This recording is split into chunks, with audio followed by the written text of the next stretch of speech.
clivant mais dans l'air du temps, Sebastian Kurz prend le gouvernail de l'UE. Un diplomate américain le qualifie de « rockstar » et les détracteurs d'Angela Merkel le courtisent. Le chancelier autrichien Sebastian Kurz, au pouvoir depuis 6 mois, n'en espérait sans doute pas tant au moment où son pays prend la présidence tournante de l'UE.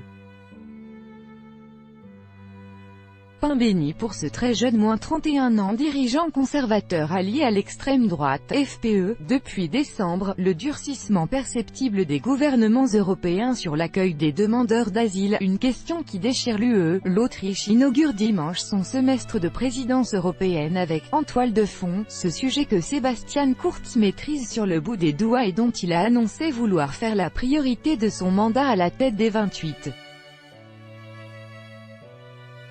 Le chancelier se targue d'être l'un des principaux artisans de la fermeture de la route des Balkans en 2016 alors qu'il était ministre des Affaires étrangères.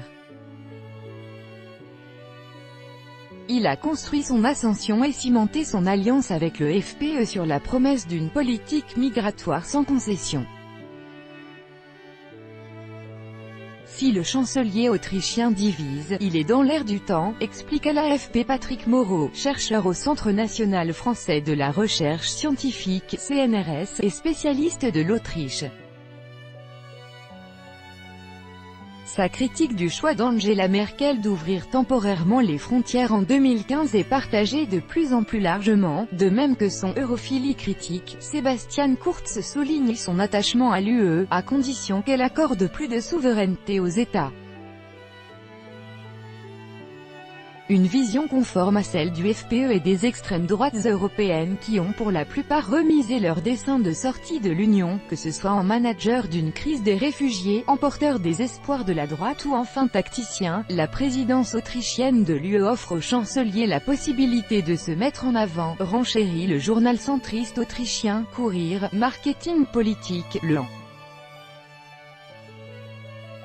chancelier allemand, à côté d'un policier autrichien lors d'une visite à la frontière avec la Grèce, le 12 février 2017 à Mevgelia, en Macédoine. Copyright AFP, Robert Atanasovski. Pour l'Autriche et ses 8,7 millions d'habitants, le climat politique est aux antipodes de celui qui prévalait en 2000, lorsque la droite conservatrice de avait, une première fois, fait alliance avec l'extrême droite de Jörg Haider. La coalition avait été la cible d'une réprobation internationale et l'UE avait maintenu durant plusieurs mois des sanctions contre Vienne.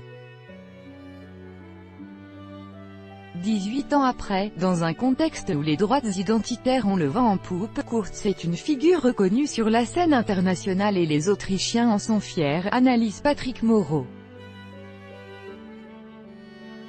Le nouvel ambassadeur américain à Berlin a qualifié le chancelier de « rockstar », tandis que les fondeurs du parti bavarois CSU, qui exigent d'Angela Merkel une politique de l'asile moins généreuse, affichent leur communauté d'esprit avec Vienne.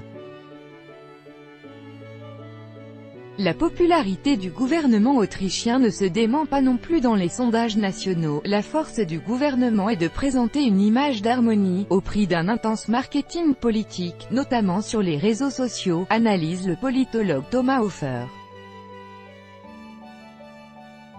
Les querelles politiques étalées au grand jour avaient eu raison, aux législatives d'octobre, de la grande coalition entre sociaux-démocrates et conservateurs, au pouvoir pendant près de 11 ans.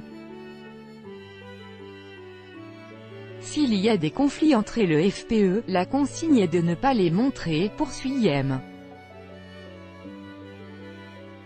Hofer, maître de la diversion, lorsque le parti d'extrême droite du vice-chancelier Heinz Christian Strache s'est trouvé confronté, dès les premières semaines du nouvel exécutif, à une série de révélations embarrassantes sur la culture néo-nazie enracinée dans les cercles proches du FPE, aucun vent d'indignation n'a soufflé de la chancellerie. Le chancelier autrichien Sebastian Kurz, et le premier ministre hongrois Viktor Orbán, lors d'une conférence de presse, le 30 janvier 2018 à Vienne. Copyright AFP, Jokaela et Maher. Le profil lisse de Sebastian Kurz, sa pondération en toutes circonstances, alimente un procès en opportunisme, au détriment des valeurs comme lorsqu'il se rend à Budapest au lendemain de l'adoption au Parlement hongrois d'une loi très controversée sanctionnant l'aide apportée aux migrants par les ONG. Face au dirigeant national conservateur Viktor Orban, il n'en dira pas un mot, préférant afficher son ambition de « bâtisseur de ponts » avec les pays d'Europe centrale. Kurz est un maître de la diversion, s'agace l'hebdomadaire libéral de gauche autrichien Falter, prenant l'exemple d'une conférence de presse convoquée à la dernière minute pour annoncer des fermetures de mosquées à un moment où le ministre de l'Intérieur FPE Herbert Kickl était au centre d'une tempête politique, accusé d'avoir pris des libertés avec la légalité pour asseoir son contrôle sur un service de renseignement stratégique, le Bureau pour la protection de la Constitution et la lutte contre le terrorisme, BVT. Tout droit de reproduction et de représentation réservé, copyright 2018, Agence France Presse.